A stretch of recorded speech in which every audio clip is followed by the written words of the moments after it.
Welcome to my review of the Z6iii. Now, a few things.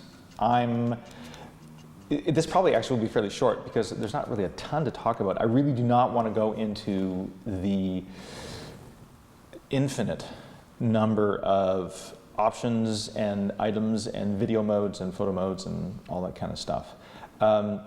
It's their latest body, their latest and greatest body, according to everyone who loves Nikon. The major reason why I bought it is because I missed my D500, and when I bought the Z8, I replaced both the D500 and the D810 with the Z8, and one of the things I was running into is that there's just a lot of data, 40, whatever it is, 8 megapixels or something like that. And so I don't really want to talk about, like I said, I don't really want to talk about all the features of this camera. I just want to talk about how I feel about it and how it fits into my workflow. So, so as a counterpoint to the Z8, I had a Z500, no I didn't, I had a D500, D810, D500. The D500 was 20 megapixels, the D810 was 30, lots of more, 39 megapixels, something like that. It's all a blur. And I wanted a lesser megapixel camera. This came along, so I bought it. And the short version of my review is I actually really like it. It's a nice camera. It's too small, and I don't have big hands, but it's still too small. I mean, I'm not quite sure why they make cameras so small. I mean, thankfully it's not a Sony, but because they're really small. But it doesn't fit in my hand as comfortably as other DSLR bodies that I've had, even ones that don't have a battery grip, which I will probably end up getting for this camera, which, yes, is outrageously expensive, but there you have it. Let me talk about what I like about it. I actually like how it's balanced. I mean, I might not like the size, but the heft is nice, the balance is nice. This is a 35 1.8 S lens on here, and it feels really good. I actually like the battery life. It's better than I had feared. Not amazing, but not bad. I mean, not as short as some other cameras I've had. So that's actually been really nice.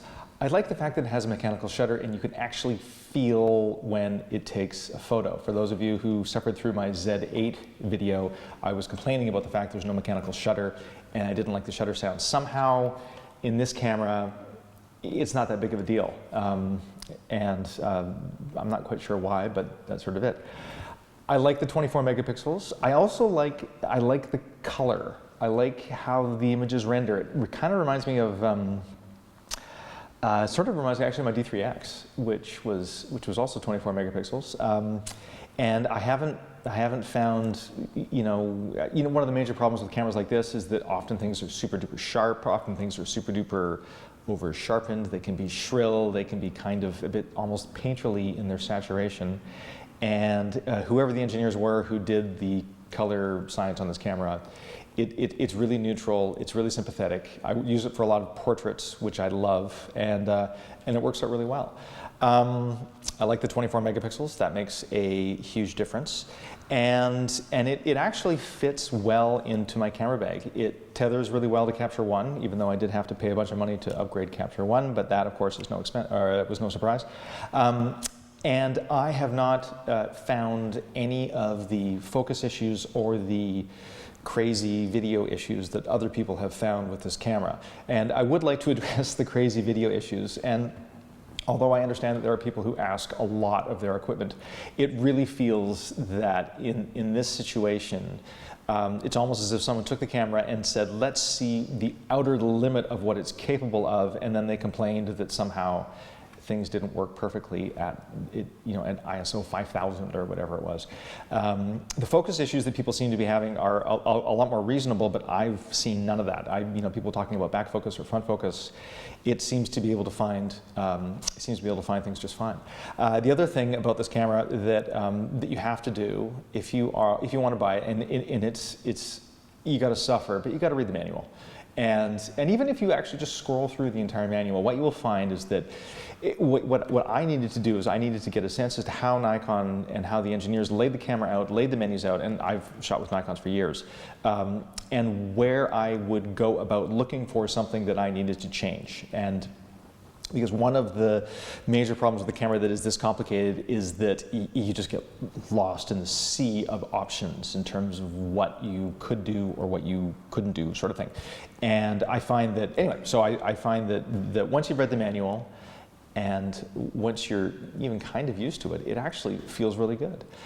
There are a few things I don't like about it. I would love to have some sort of a cover on the sensor when you take the lens off. Having that sensor so close to the lens mount is something that always just kind of worries me, you know, an errant sneeze or something like that. It's always nice to be able to have that covered up. And the other thing about the Z6iii is that there's, you know, as you know, there's this line of cameras and there's a number of different cameras. I mean, everything from the previous Z6 versions to, you know, the Z7 and the ZF and the ZFC, and, you know, I don't have to name them all, but trying to insert this camera into its lineup meant that they put things in and took things out in, I feel, kind of an arbitrary way. And one of the things that every single Nikon digital camera I have ever owned has is 2-button format, where it used to be you'd push either the ISO button or a button on the top of the camera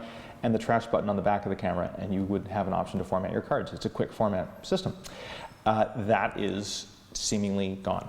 And in fact, actually, I was standing trying to reformat my cards and they weren't working. The format wasn't working. It's because it doesn't exist on this camera. And there's a few other things like that. I mean, the multifunction dial, the PSAM, as opposed to having the buttons with a bunch of different options, is a bit frustrating. The fact that there's no AF button, so you can't change your AF modes quickly. I mean, I do have it set to one of the function buttons, so it's not that big a deal, but I was reaching for the AF button at one point and realized that I was shooting with this camera and not the Z8, and that was a bit of a pain.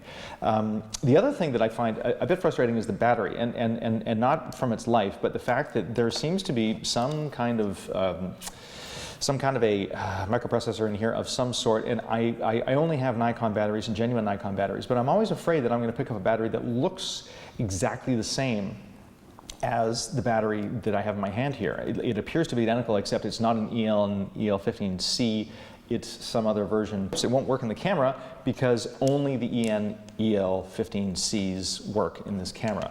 And my Fuji film, my X Pro 3, which had the W126S battery as opposed to the W126 battery, would take the W126 battery, except it would give you a little warning saying, hey, this battery's not going to last too long, you're better off buying the newer battery. So that's a little bit sort of worrisome.